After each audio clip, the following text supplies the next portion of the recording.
Good evening. I'm Scott Sanborn. Tiffany O'Donnell has the night off. The city of Cedar Rapids and its residents have spent the last few days getting ready for the Cedar River to Crest tomorrow. Just in the past few days, the forecasted crest jumped roughly 3 feet. Fox 28 News reporter Kevin Barry is live tonight in a part of town that is no stranger to rising water levels. Kevin? Yeah, Scott, the green fields all over the time check area stand for where the homes used to be. And while the weather changed the forecasted crest for tomorrow night, it didn't change the way some people feel around that higher water level.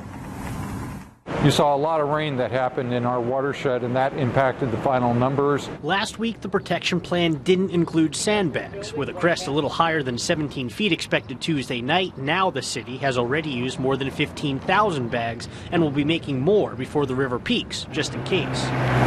On the northern part of the river, Craig says the community garden at Ellis Park will be completely underwater. Further south in the downtown area, all the bridges will remain open, and the new Bohemia and Czech Village neighborhoods are expected to stay dry. Some trails and roads further south are expected to see as much as 7 feet of water. A 17-foot crest isn't 31, but it still has people on the northwest side thinking about 2008. I've seen people fly up and down the street getting sandbags, and their friends come in after work. But people like Mike and some of his neighbors have been in the area since before 2008. They might understand their newer and younger neighbors' anxiety, but they don't share it. I don't think that it's necessary to become overly alarmed. Last year, when it was around 17 or 18, I wasn't quite sure where it was going to hit or what to expect, so I was a little nervous then. But this year, just kind of wait and see. Al Pearson says it would take about 24 feet of water to reach his business, which he rebuilt after the flood.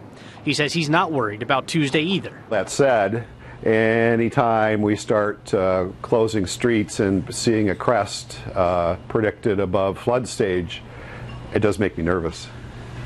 Always will. Craig says there are only about 2 properties down near the Czech Village area that might see any kind of water near their property. He says all the road closures are just precautionary, that they don't expect water to necessarily be on most of the roads that are closed. Instead, it's just city equipment, things like barricades and pumps that are blocking the way and make it less than safe to drive through. Covering the corridor in Cedar Rapids, Kevin Barry.